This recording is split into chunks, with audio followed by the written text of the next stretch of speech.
El título de la presentación se llama Historias sumergidas, pueblos indígenas y narrativas nacionales. Apuntes para un país que tenga sentido. Cuando el interés por el estudio de los fenómenos sociales llegó a las universidades y a la academia, parecía exigir un lenguaje aséptico y artificial, pensado a imagen y semejanza de las ciencias más antiguas, como la biología y la matemática. Un contexto histórico muy particular, el hecho de que dicho conocimiento se cristalizara inicialmente en las metrópolis coloniales, infundió en los practicantes de esa nueva ciencia la ilusión de llevar a cabo sus estudios en condiciones de laboratorio. Sin embargo, los hechos socioculturales, mesmo los de supuesta observación directa, no prescinden de la relatividad y de la finitud y están envueltos necesariamente por memorias y usos sociales. Incluso la construcción de nuevos conceptos no puede nunca alcanzar un lenguaje artificial y puramente analítico, desprovisto de presupuestos culturales y de implicancias políticas. Una vez salida de las páginas de un libro o del pizarrón de una aula en las universidades y pronunciadas en la vida cotidiana, las leyes de la economía o las pulsiones de la libido, entre otras nociones, se convierten en motivadores de acciones y, por lo tanto, en objeto de pasiones y disputas. La explicitación del lugar preciso de las enunciaciones es hoy un instrumento esencial de vigilancia para el conocimiento crítico. Para ser capaz de describir y analizar las personas y colectividades que éste estudia, el investigador precisa explicitar sus condiciones de observación y las complejas redes que en múltiples escalas lo relacionan con el objeto de sus investigaciones. En mis textos llamo a esto situación etnográfica, pensando en el trabajo de campo, actividad productora de nuestros datos, en tanto práctica fundante de la disciplina de la cual formo parte, la antropología. Contrariamente al énfasis simplista y excluyente del corte sincrónico, el tiempo no está excluido de esa forma no estrictamente geográfica de pensar el lugar, siempre poblado por sentidos y por memorias, ya sean reificadas o difusas, canónicas o clandestinas, visibles o sumergidas. Por más que esto nos genere cierta incomodidad, debemos retomar el pasado, el cual jamás estará dado porque está interrelacionado con nuestra contemporaneidad, trayendo nuevas narrativas para articular otros sentidos posibles. Mis palabras en la apertura de este congreso, acto que nos reúne en Santa Rosa, en la Universidad Nacional de La Pampa, no podría comenzar sin retrotraerse a este mismo lugar, La Pampa, 137 años atrás. Quien vivió o vive en la nación argentina no tiene como desconocer la importancia extraordinaria y el carácter emblemático de este lugar. Las narrativas e imágenes inculcadas en la escuela sobre los horrores de los malones, entreoídas con temor y hasta con alivio en la vida familiar, cargadas de jocosidad en el contacto con los niños y los inmigrantes pobres, revestidas de emoción y belleza por la literatura y por las artes, se convirtieron en la vida pública en símbolos de nacionalidad. Existe, sin embargo, otra memoria sobre tales hechos, guardada celosa y clandestinamente por los descendientes de los que fueron victimados por esa guerra, promoviendo otra campaña de recuperación de derechos y dignidad. En las últimas décadas, investigadores argentinos también llevaron a cabo un trabajo ejemplar de investigación desarrollado en archivos y a través de la historia oral, cuya lectura siempre recomiendo a mis colegas estudiantes brasileños. Actualmente sabemos que no se trató de una saga militar, de una cruzada redentora, de lucha entre la civilización y la barbarie, sino de un proceso de expropiación de territorios nativos, parcelación de tierra, corrupción, favoritismos y clientelismo, desplazamientos forzados que en condiciones crueles mataron más que las propias guerras, campos de concentración con cercos de hasta 3 metros de altura. Sabemos que imperó el régimen de trabajos forzados, restableciendo de hecho la esclavitud abolida en los primeros años de la independencia, que hubo separación de familias, abusos sexuales y torturas. A hierro y fuego, prácticas racistas y genocidas pretendieron eliminar todos los indicios de la anterior ocupación indígena en estas tierras. Periodistas, escritores y científicos ampliaron la voz de los pueblos originarios y apoyaron sus demandas. Hoy, las luchas por sus derechos están muy vivas, abarcando incluso la redefinición de símbolos fundacionales. Yo estoy muy contento de saber que la avenida Julio Argentino Roca, en Río Negro, se transformó primero en pueblos originarios y después en Lonco Valentín Sayhueque. Independientemente del horror que hoy nos suscita, en tanto estudiosos, activistas y los propios indios aquí presentes, no se debe minimizar la importancia de la llamada campaña del desierto, y mucho menos olvidarla. Sí, sin ninguna intención de provocar, creo que podría ser un tema muy estimulante para una clase inaugural de un curso de ciencias políticas, sociología o de antropología. Ella fue la condición de posibilidad de la formación de una nación argentina con los límites territoriales que conocemos actualmente. El país que vivenciamos con su ganadería y sus campos infinitos, las colonias agrícolas, los inmigrantes europeos, el clientelismo político y las articulaciones entre la provincia y la capital, el papel tan destacado de los militares, todo parece de algún modo reposar sobre ese hito de la historia. La campaña del desierto se constituye como un ejemplo privilegiado de un complejo proceso social de creación de una frontera, muy inspirador para ejercicios comparativos y análisis teóricos. Estamos lejos de hablar aquí de una especificidad argentina. Del otro lado de la cordillera, la ocupación de la Araucanía fue una pieza clave en la formación territorial de la nación chilena, finalizada por el mismo ejército que venció al Perú y Bolivia en la Guerra del Pacífico.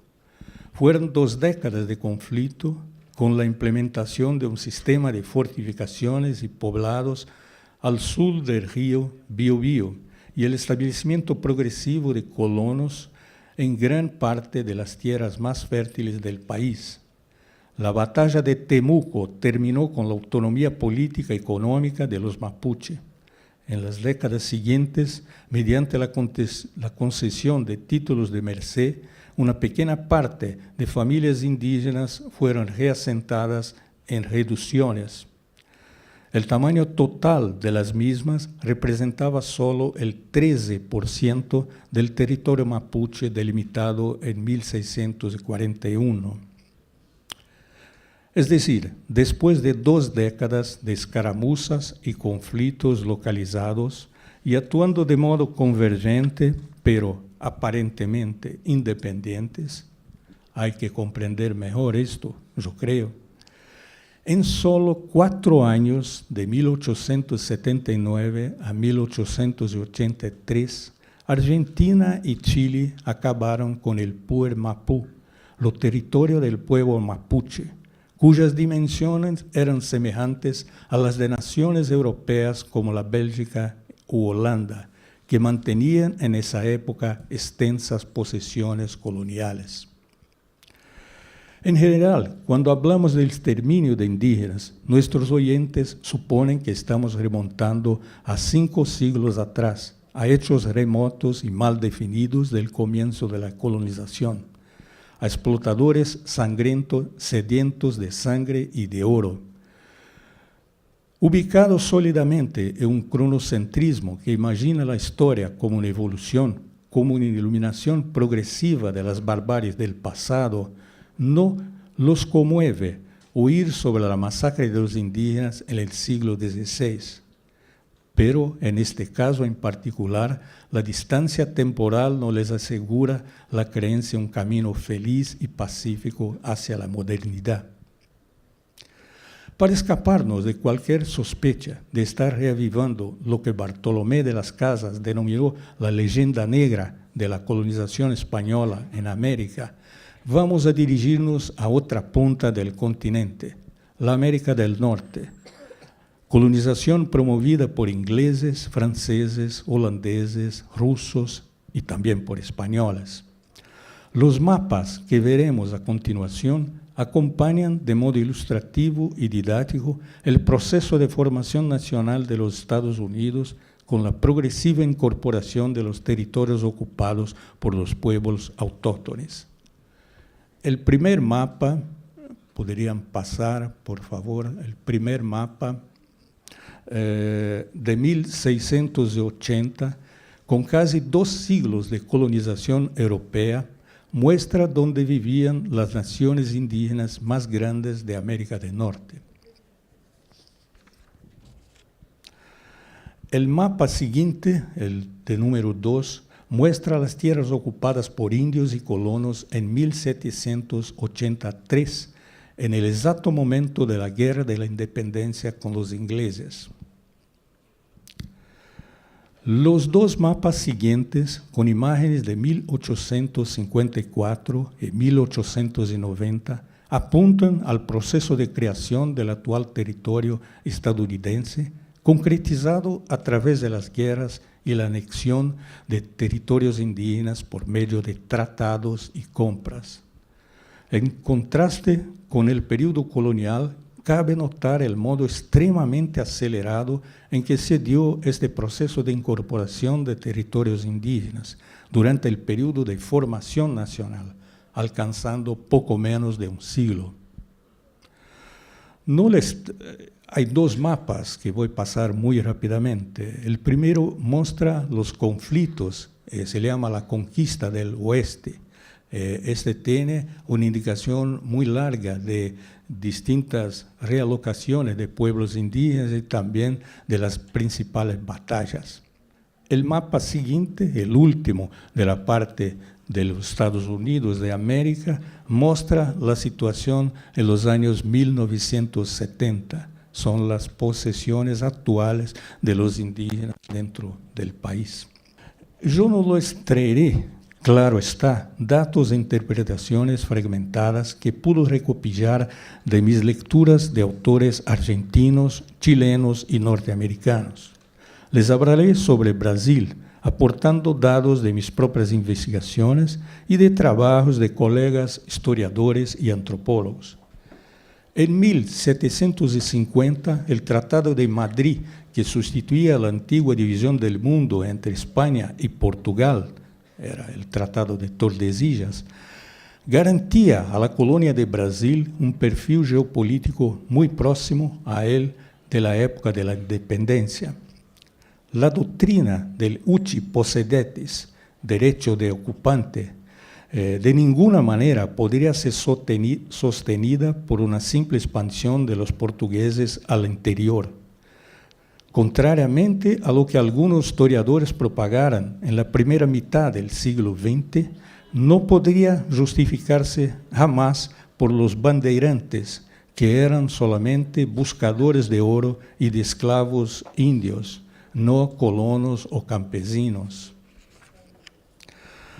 Lo que permitió en la región de Mato Grosso la aplicación del uti possidetis fue la presencia permanente de pueblos indígenas que entretecían relaciones de amistad con comerciantes portugueses y brasileños, incluso celebrando tratados de cooperación mutua con los Guaycurús, los Terena y Apiajá.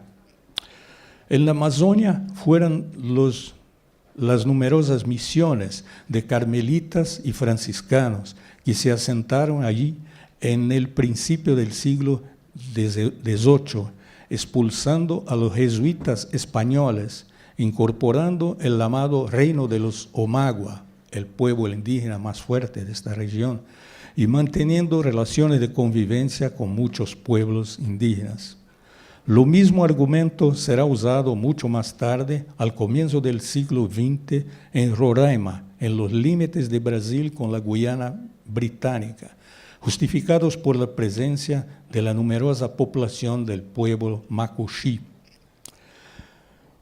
Me gustaría mostrarles un mapa de lo que era efectivamente el Imperio del Brasil poco después de su fundación, pero no lo he podido encontrar antes de viajar hasta aquí. Hubo, sin dudas, una ampliación de tierras en función de guerras y litigios con países vecinos, hecho notorio también en la historia de Estados Unidos y de Chile. Concentrando todavía la atención en la relación de los estados-nación en formación con los territorios indígenas, es evidente que las enormes regiones que hoy forman parte del mapa político del país estaban completamente aisladas, viviendo bajo el control de diferentes pueblos indígenas. El ritmo de ocupación de las regiones interiores de Brasil fue muy lento.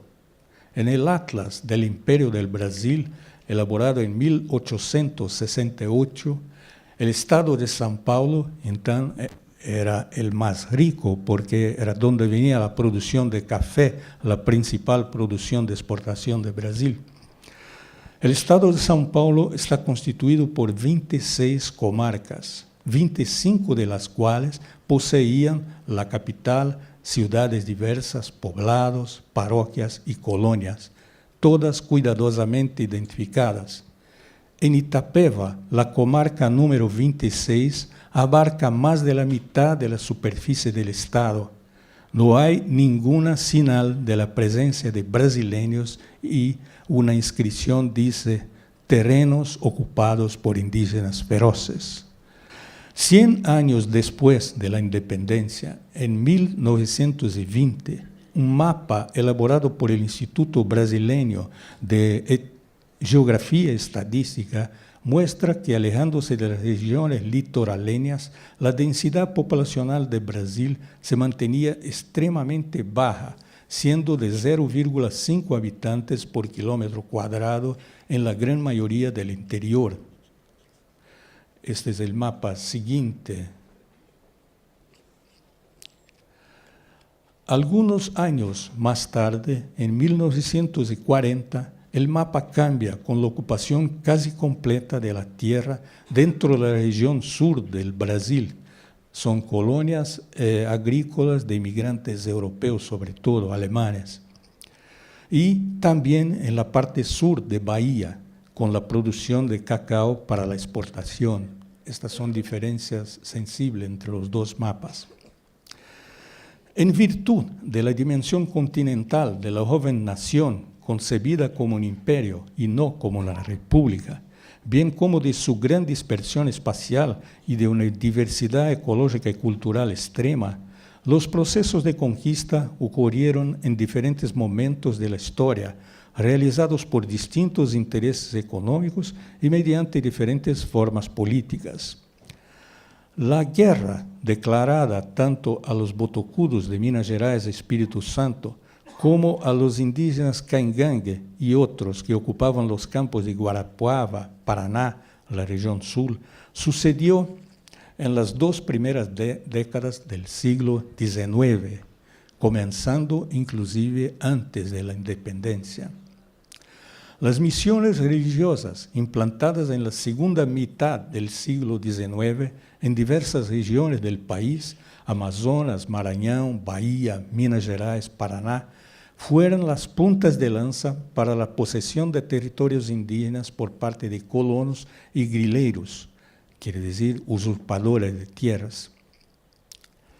Las acciones de exterminio contra los caingangue, realizadas por bugreiros, quiere decir cazadores de indios remunerados por hacenderos y colonos, se extendieron por las primeras décadas del siglo XX en el sur de Brasil con los indígenas caingangue y xoclén y en Mato Grosso con los terena y los guaraní. La conquista del valle amazónico habitado por indios bravos fue realizada por seringueros, explotadores del caucho, durante la expansión de la producción de caucho a fines del siglo XIX e inicios del XX. Esto cabe notar con la ausencia casi total del Estado y con el exterminio de pueblos y comunidades indígenas en número desconocido.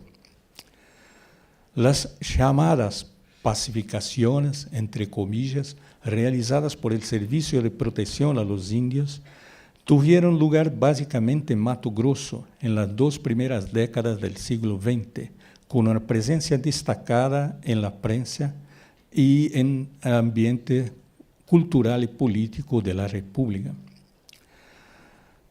Por último, los territorios indígenas de la región del Brasil Central y del Alto Xingu fueron incorporados realmente a la vida económica del país a partir de las décadas de 1940 y 1950, así como otras regiones de Mato Grosso, Pará y Rondônia. Esto quiere decir que no aparecen en el mapa de 1940. Sin embargo, el factor común entre todos estos conflictos fue el hecho de haber sido considerados acontecimientos estrictamente locales, desprovistos de mayores repercusiones políticas o económicas, y jamás tenidos en cuenta como importantes para la vida de la nación. Los relatos siempre estaban centrados en la sorpresa, entre comillas, por parte de viajantes explotadores, de encontrar aún todavía indios salvajes en el interior de la nación. ¿Qué hacer con este tipo de personas, reportadas como si fueran tan extraordinarias y anecdóticas como la llegada de marcianos, o, al contrario, como un extraterrestre para niños de buen corazón? En la mayoría de los casos, las autoridades provinciales actuaban en forma pragmática, entre comillas, considerando a los indígenas en modo semejante a algunos antiguos colonistas coloniales como parte integrante de las, entre comillas, plagas que infectaban las planicies del interior del país. Equiparados de esta forma a las serpientes, hormigas, mosquitos e enfermedades endémicas varias, los indígenas deberían ser exterminados, removidos del camino del progreso. Pero esto es muy importante, de forma rápida y sobre todo silenciosa. A su vez, la intervención federal era realizada por una agencia específica, el Servicio de Protección a los Indígenas, y promovida al contrario por ideología proteccionista y humanitaria. En sus pacificaciones, entre comillas, el lema de Rondón era morir si es necesario, matar nunca.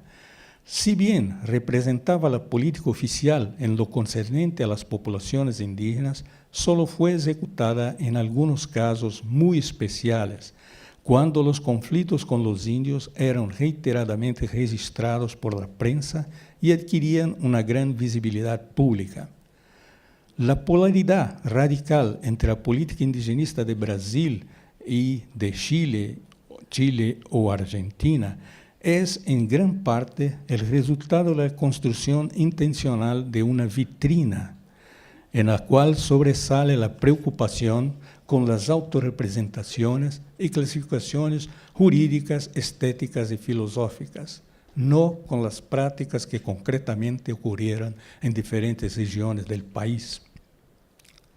En mi país, las bases primarias sobre las cuales descansan las interpretaciones acerca de la relación entre la nación y sus poblaciones autóctonas fueron enunciadas hace más de 150 años por la construcción de la primera historia de Brasil, escrita por Francisco Adolfo de Varnhagen en 1854.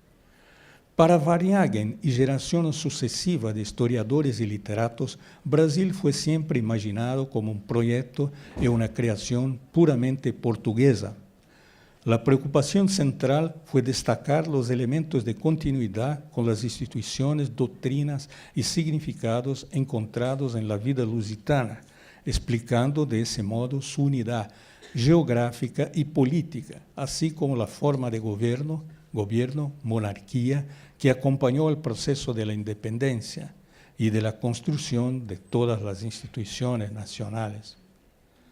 Aunque el pueblo brasileño era descrito como el resultado del cruce entre tres razas, blancos, negros e indios, no existía ninguna igualdad entre ellas. De formas diferentes, indios y negros siempre fueron considerados desde el punto de vista racista y prejuicioso. Los primeros solo como parte de una frontera en expansión, y que se expande hasta muy recientemente, como vimos en los mapas que les presenté,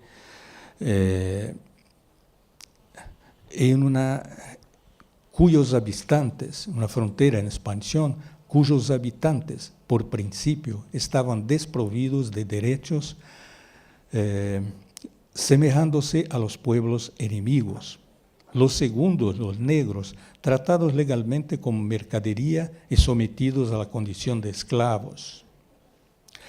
Una ausencia escandalosa, constantemente repetida y naturalizada en las grandes interpretaciones sobre el Brasil es la relativa a la participación de lo indígena. Desde Varnhagen hacia los historiadores marxistas del siglo XX, la presencia indígena en la formación de la nacionalidad es tratada de modo exotizante, como fruto exclusivo de casualidades, incidentes menores y relatos pintorescos.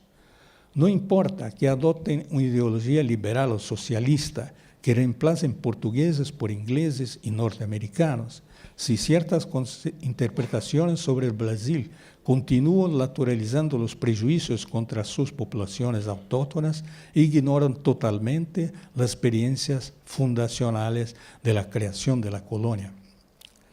La importancia de los pactos y estrategias locales, por ejemplo, con relación a los indígenas, es una de las cosas de que no se habla. La diversidad del potencial económico de las diferentes regiones, la complejidad del tejido social de la colonia, los reiterados esfuerzos de colonización emprendidos por otras potencias europeas, las constantes guerras contra los indígenas, y hay muchas que enunciar, y las permanentes protestas y rebeliones nativas y populares que han ocurrido en el pleno siglo XIX, han sido fenómenos minimizados, descritos con ligereza y analizados muy superficialmente. Precisamente en este intervalo de tiempo, cuando los pueblos mapuche, los de la mitad occidental de los Estados Unidos y los de la selva amazónica perdían su territorio, el pensador francés Ernest Renan, en una conferencia dictada en París en 1882, buscaba conceptualizar qué sería una nación. Él llamó la atención sobre un aspecto muy poco analizado en los debates sobre el tema, entre comillas, el olvido, y yo diría incluso el error histórico, es un factor esencial para la creación de una nación. Es así que el progreso de los estudios históricos puede ser frecuentemente un peligro para la nacionalidad. La investigación histórica, en efecto, trae a la luz los hechos de violencia que sucedieron en el origen de todas las formaciones sociales, aun de aquellas cuyas consecuencias fueran más benévolas. La unidad se logra siempre de modo brutal. Renan es un pensador conservador, claro. Walter Benjamin, autor alemán de origen judío y socialista, aporta una clave imprescindible para reflexionar sobre el proceso de escritura de la historia.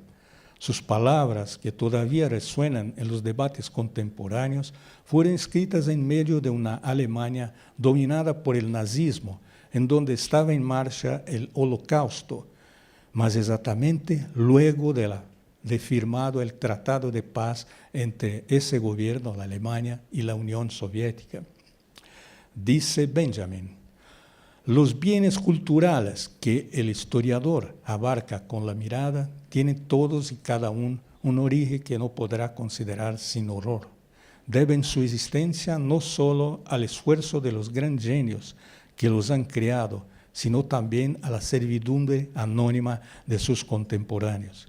Jamás se da un documento de cultura sin que lo sea a la vez de la barbarie.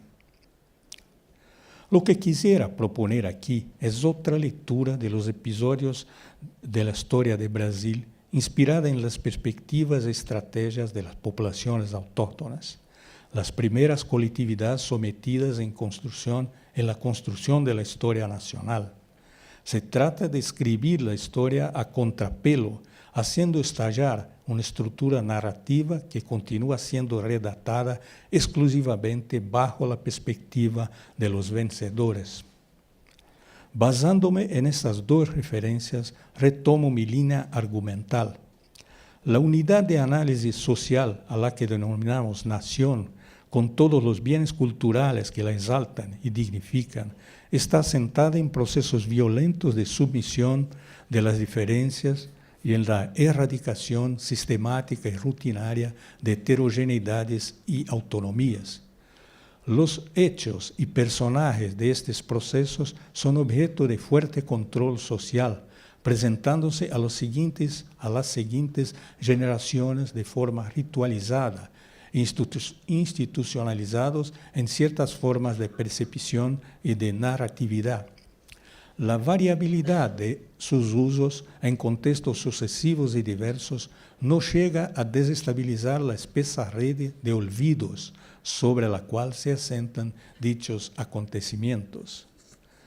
La ritualización de una narrativa aproxima ciertos eventos distantes en el tiempo y en el espacio, penetra en la mente de los ciudadanos a través de las formas más diáfanas y variadas, por más que estos jamás hayan aprendido y utilizado conscientemente tales relatos.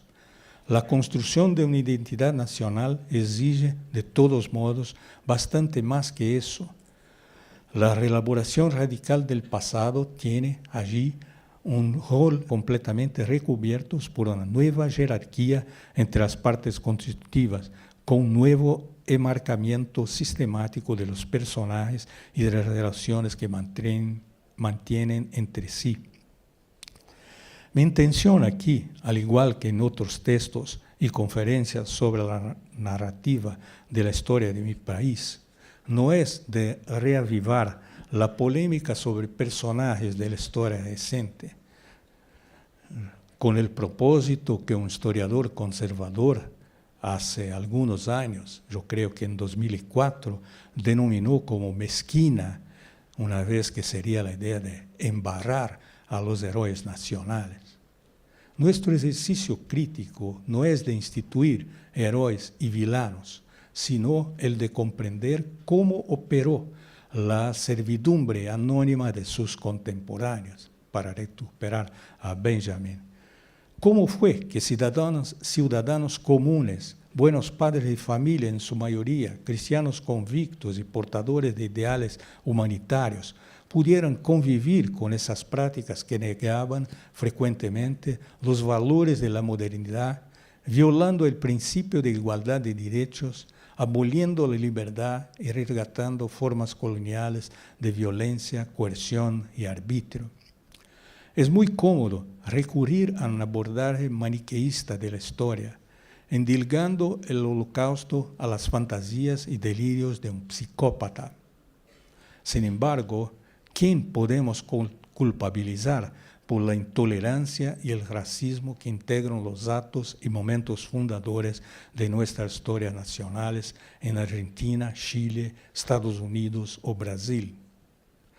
Sería ingenuo enfocar nuestra atención solo en Sarmiento y su cruda defensa del exterminio de los indígenas, escrita en 1844 y republicada 3 décadas después, en vísperas de la campaña del desierto.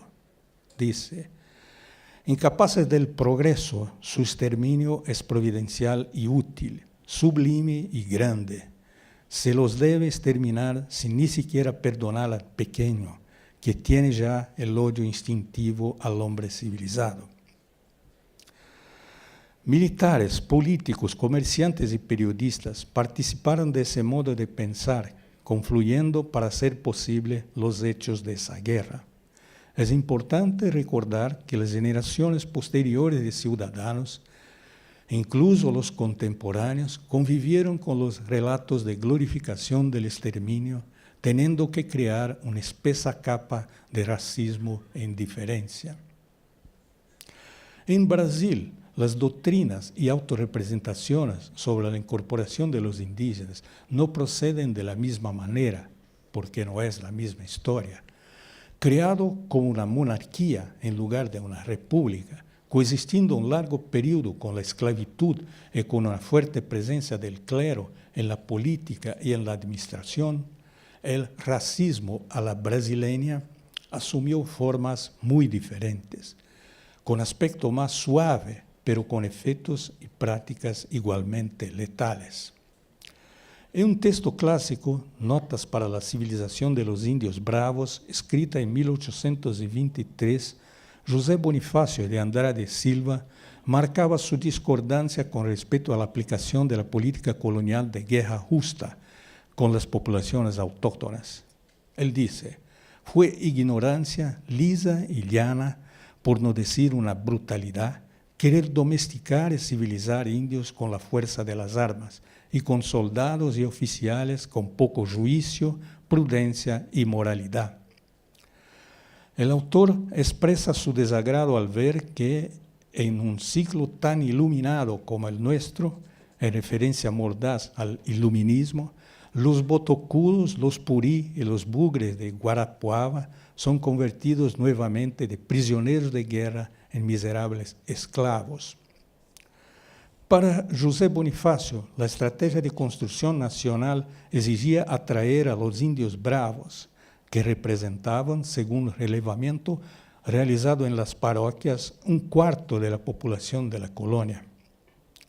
A su modo de ver, entre comillas, el hombre primitivo no es naturalmente bueno ni malo, es un mero autómata, cuyos resortes pueden ser puestos en acción por el ejemplo, la educación y los beneficios. Y remataba enfáticamente: si Newton naciera entre los guaraní, no sería más que un bípedo que pesaría sobre la superficie del planeta. Sin embargo, un guaraní criado por Newton podría tal vez ocupar su lugar. A los indios bravos no les falta la luz de la razón. El autor de estas palabras no era un filósofo, sino un hombre de Estado, primer ministro y consejero del emperador, el ideólogo más evidente de la independencia. El texto fue aprobado en la primera Asamblea Constituyente. Si bien no fue transformado en ley, fue concebido como extenso reglamento con decenas de artículos que se convirtió en una pieza intelectual y política ampliamente reconocida, un referencial esencial para entender a la legislación y el pensamiento político del país en formación. El modo de incorporación de los indígenas a la joven nación exigía el ejercicio de lo que hoy denominamos como tutela, a la que José Bonifácio nunca trató como un instituto jurídico. De acuerdo a los principios del liberalismo de su época, él la asociaba con las virtudes transformadoras del comercio universal, entre comillas. No obstante, generaciones de antropólogos, literatos e indigenistas interpretaron la tutela en Brasil de un modo unilateral y equívoco, únicamente desde su aspecto formal, como un mandato de protección y asistencia. Vale decir, explicitando, solo desde la perspectiva de los tutores y del Estado, no del punto de vista de los indígenas, de los tutelados. Pero la tutela precisa ser abordada como un fenómeno sociológico, del modo en que propuse en diversos trabajos, o sea, así como un ejercicio de mediación coercitiva que, apoyado en las leyes, en los usos y costumbres, engendra y reproduce frecuentemente en forma prejuiciosa y racista un, entre comillas, otro interno, la construcción de alteridad parte central de todo ese proceso. Las más variadas formas de trabajo forzado están asociadas al régimen tutelar y los modos de construcción de grupos sociales pensados como otros internos, entre comillas. Quiere decir, con la imposibilidad de portar derechos atribuidos genéricamente a todos los otros ciudadanos. La posición de tutor no propicia solo acciones de protección y de asistencia, sino también actos de restricción de interés y de derechos, acciones represivas fácilmente justificadas por medio de intenciones pedagógicas y de exemplaridades jurídicas, de exemplaridades éticas. La condición tutelar instaura un espacio social legitimado a los juegos económicos y políticos en que la actuación del tutor oscilará entre los intereses atribuidos al tutelado y los intereses contrarios de agentes externos circunstanciales. Como correlato de la diversidad de formas de producción y de agentes económicos interesados en los territorios indígenas, así como de la multiplicidad de usos que podrán ser dados al trabajo indígena, el ejercicio de la tutela asumirá formas bastante diferentes en las diversas regiones que componen el país. La expansión de la frontera económica en el interior no redundó en actividades desordenadas y contradictorias, sino en diferentes experiencias adaptativas que se integraron en una forma de desarrollo depredador, pero articulado. Aunque parezcan absolutamente contradictorias desde el punto de vista de las autorrepresentaciones nacionales, exterminar o pacificar indios, en este caso colocándolos sobre la tutela del Estado, fueran ambas acciones frecuentemente asociadas al proceso de incorporación de los territorios indígenas. Cuando la ocupación de dichos territorios apuntaba a la implementación de emprendimientos coloniales altamente lucrativos, prevaleció la política de exterminio. En Brasil, dadas las autorrepresentaciones antes comentadas, el exterminio no como iniciativas oficiales y campañas militares, sino bajo la forma de la ausencia u omisión de una acción gubernamental. Así sucedió, por ejemplo, en la región del sur del país, con inmigrantes europeos, como también, ya hablé de esto, en el Valle Amazónico, con los seringueros nordestinos. En otras regiones donde las potencialidades de explotación eran muy inferiores o donde fueron dados otros usos, principalmente geopolíticos, en áreas de frontera internacional, predominó la política de pacificarlos y tutelar a los indígenas a través de una agencia del Estado. Para aclarar mejor algunas de las paradojas que esas historias nacionales nos presentan, necesitamos incorporar en los objetos de investigación a las poblaciones autóctonas y sus impactos en la configuración de las naciones jóvenes. Necesitamos extendernos críticamente sobre las autorrepresentaciones nacionales, pues ellas expresan a la perfección el modo eurocéntrico en el que se escribe la historia de cada uno de nuestros países. Lejos de ser meros objetos estéticos o mediáticos, tales autorrepresentaciones tienen un enorme impacto en la conformidad de nuestros modelos de ciudadanía y moralidad, así como en el desempeño de la propia actividad científica y en la configuración de espacios y formas para el ejercicio del métier de historiadores y antropólogos en nuestros países. Mi tema en esta conferencia es precisamente esto: cuánto de la historia de nuestras naciones está contada por líneas torcidas, fundadas en el error histórico y por olvidos absolutamente fundamentales, llenos de racismo y prejuicios. Nosotros también, investigadores, estudiantes y activistas, estamos cargados de autorrepresentaciones nacionales y clasistas, plantados dentro de esferas limitadas de la vida social, en las cuales se produce ciencia, cultura y donde los derechos civiles parecen vigorar. Me gusta mucho recurrir a metáforas, no para que sean, como hace algunos, adivinanzas a ser descubiertas solo por iniciados, sino justamente y por el contrario, por el hecho de constituir una cuchilla mucho más afilada que la jerga técnica, un lenguaje desafiante que puede ser apropiado directamente por una multiplicidad de lectores y oyentes. La primera misa en el Brasil, en la otra imagen, conocida pintura de Víctor Meirelles, basada en la carta del escribano de la flota portuguesa, retrata la llegada de Pedro Álvares Cabral a las costas del Brasil. Muy celebrada durante el segundo reinado, rápidamente se transformó en la imagen oficial del surgimiento del país, siendo repetidamente reproducida desde libros didácticos hasta en billetes.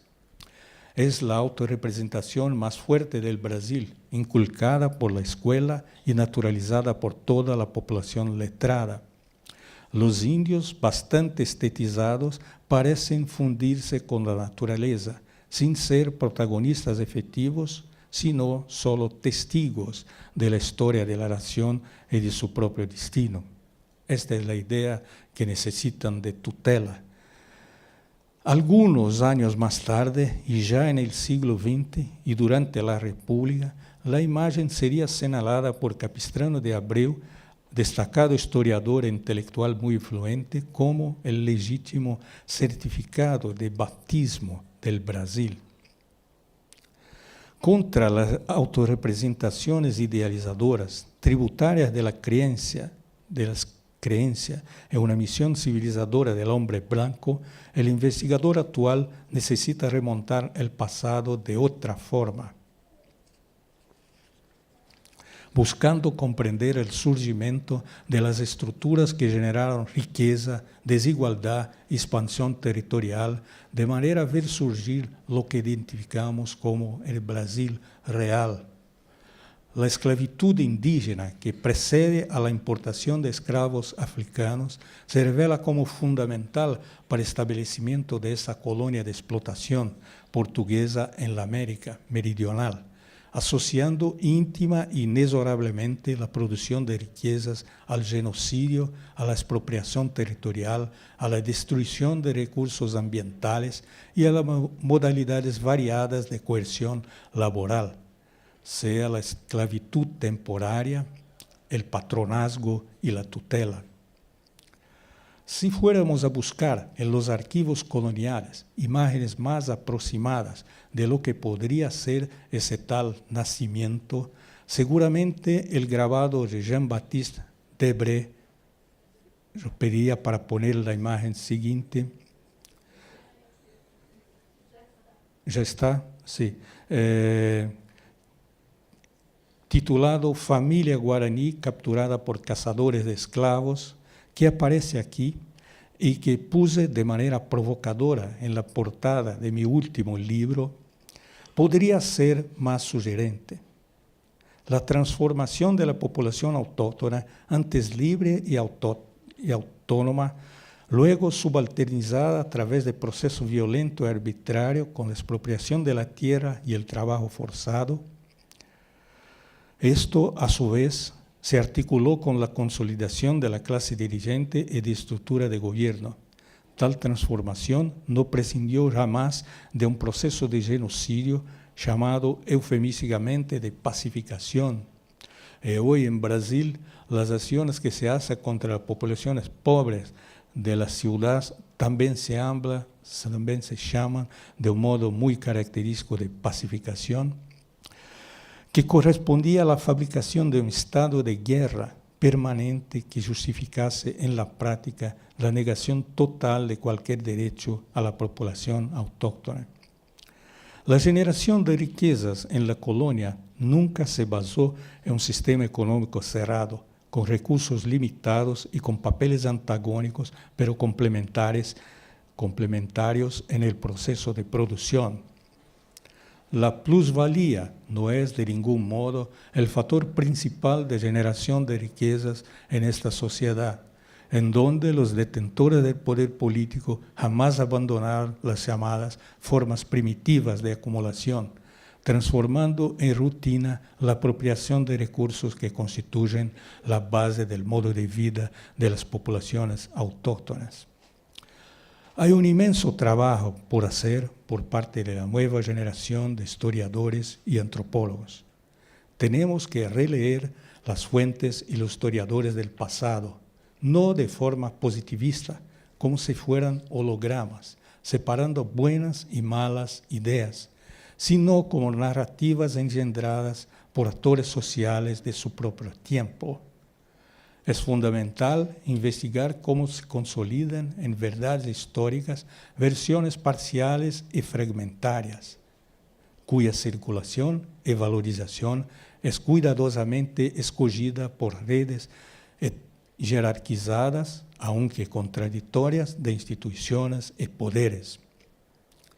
Los tradicionales archivos coloniales, expresión de Edward Said, repletos de lagunas y paradojas, son susceptibles de lecturas radicalmente nuevas, a la vez que ahora necesitan dialogar con los registros de memoria propios de los pueblos originarios y estar expuestos a sus proyectos políticos actuales.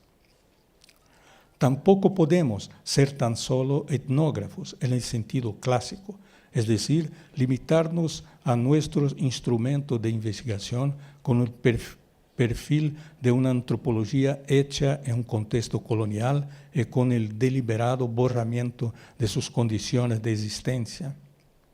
Ese proyecto cognitivo engendró una forma peculiar de existencia sociocultural encontrada en los museos y en la bibliografía etnológica, relativista, pero congelada y arbitraria, en la cual personas, familias, pueblos y naciones pueden ser cómodamente aprendidas fuera de la historia. Cuando se rehúsa a tomar como objeto de la etnografía y de la teoría etnológica a las formas concretas a través de las cuales las comunidades indígenas lograron sobrevivir al genocidio y a los múltiples mecanismos de dominación y subalternización, las antropologías hegemónicas y los intelectuales no indígenas decretan una especie de autoamnistía para los aspectos violentos de la colonización.